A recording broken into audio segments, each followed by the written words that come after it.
72 साल का सलाउद्दीन लखनऊ शहर के बीचों बीच हथियारों का जखीरा जमा कर रहा था। मिर्जागंज मोहल्ले में इसकी किसी को कानो कान खबर तक नहीं मिली। जब पुलिस छापा मारने पहुंची तो होश उड़ गए। सलाउद्दीन अब हथियारों के भंडार पर पुलिस कस्टडी में खुलासा कर रहा है। सलाउद्दीन ने यह कबूल किया है कि उसका कनेक्शन पीओके से है। अब पुलिस जांच कर रही है कि सलाउद्दीन का हथियारों का नेटवर्क पाकिस्तान के किस किस शहर में फैला है।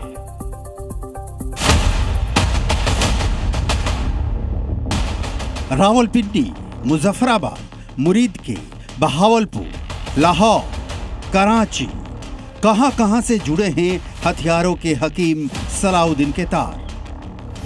ये वही घर है जिस घर के अंदर हथियारों का जखीरा पकड़ा गया है और कहा यह भी जा रहा है कि इनके जो पति हैं इनके पाकिस्तान से कनेक्शन सामने आए हैं। इनके फोन में जो चीज़ें मिली है, जो डाटा मिला है, लैपटॉप बरामद किया गया है, उसमें पाकिस्तान का कनेक्शन सामने आया है और पुलिस इस एंगल से भी जांच कर रही है। कई जांच एजेंसियां जो हैं वो जांच कर रही हैं और एटीएस से लेकर एसटीएफ की जो टीम है वो जांच कर रही है। हालांकि घर के अंदर हम लोगों ने बात करने की कोशिश की, उनकी जो पत्नी है वो घर के अंदर मौजूद है, लेकिन उन्होंने मीडिया से कुछ भी बात करने से इनकार कर दिया है।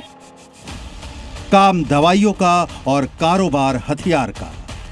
लखनऊ के बीचों बीच बैठकर सलाउद्दीन वो काम करता था जो सरहद पार आतंकियों की लॉन्चिंग पैड पर अंजाम दिए जाते हैं। पुलिस की तफ्तीश में सामने आया है कि सलाउद्दीन की पाकिस्तान में रहने वाले कई लोगों से बातचीत होती थी। पुलिस और खुफिया विभाग सलाउद्दीन के पाकिस्तानी और अंतर्राज्यीय कनेक्शन खंगाल रही है। सलाउद्दीन के खिलाफ मलिहाबाद थाने में 2 मुकदमे दर्ज किए गए हैं। उसके घर से प्रतिबंधित पशु हिरन की खाल भी बरामद हुई है।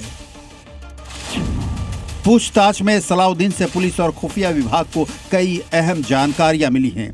सलाउद्दीन की भतीजी का निकाह एक पाकिस्तानी से 6 साल पहले हुआ था। 72 साल का सलाउद्दीन कितने शातिर तरीके से हथियारों का जखीरा जमा करता था, इसकी बानगी उसके पड़ोसियों से सुनिए, जिनके दिलो दिमाग पर ये अब भी छाया हुआ है कि वो तो शरीफ आदमी थे। अरे हकीम थे, रहता हड्डी हड्डी का इलाज करते, हड्डी का देखते, दवा ववा देते, दुशाना बस हम इसके आगे। आपने इलाज करवाया था?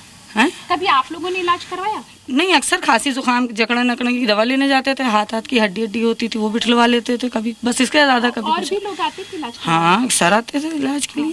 अच्छे हकीम थे जी, बहुत अच्छे लोग ही थे, हकीम ही नहीं थे, सब अच्छे लोग थे वो, सब अच्छे लोग थे। कैसे कर लिया ये तो भाई हमको समझ में नहीं आ रहा है, ये सब रात के अंधेरे में क्या हुआ क्या नहीं। ये तो हकीम भी थे। इलाज करवाने लोग बाहर से भी आते थे? बहुत सब आते थे, बाहर से आते थे। हकीम सलाउद्दीन भाई ये कर दो, ये है कूला है, दर्द है, हड्डी उधर गई, प्लास्टर चढ़ा दो, सब कर लेते थे। शराफत के लिबास में सलाउद्दीन कभी डाकघर के पास दवाखाना चलाता था। एक बेटी नॉर्वे में रहती है जबकि दूसरी लखनऊ के इंटीग्रल विश्वविद्यालय में पढ़ाई कर रही है। मिर्जागंज मोहल्ले में सलाउद्दीन के बारे में सब जानते हैं, लेकिन एक हकीम के तौर पर उसकी असली करतूत देशद्रोहियों की है ये तब पता चला जब सलाउद्दीन के घर पर कई थानों की पुलिस फोर्स ने संयुक्त रूप से छापेमारी की।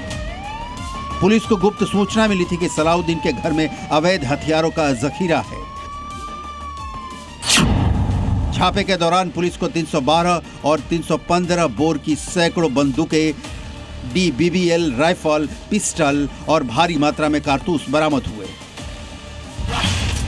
इतनी बड़ी संख्या में हथियार देखकर पुलिस कर्मी भी हैरान रह गए। बरामद कारतूसों को 20 बोरों में भरकर पुलिस अपने साथ ले गई। पुलिस को संदेह है कि हकीम का घर न केवल हथियारों का अड्डा था बल्कि यहां अवैध रूप से असलहे बनाकर उनकी सप्लाई भी की जा रही थी।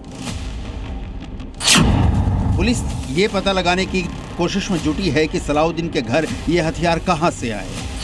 सलाउद्दीन के घर से क्या हथियारों की सप्लाई की जा रही थी? सलाउद्दीन से पूछताछ में कई अहम खुलासे होने की अभी और उम्मीद है।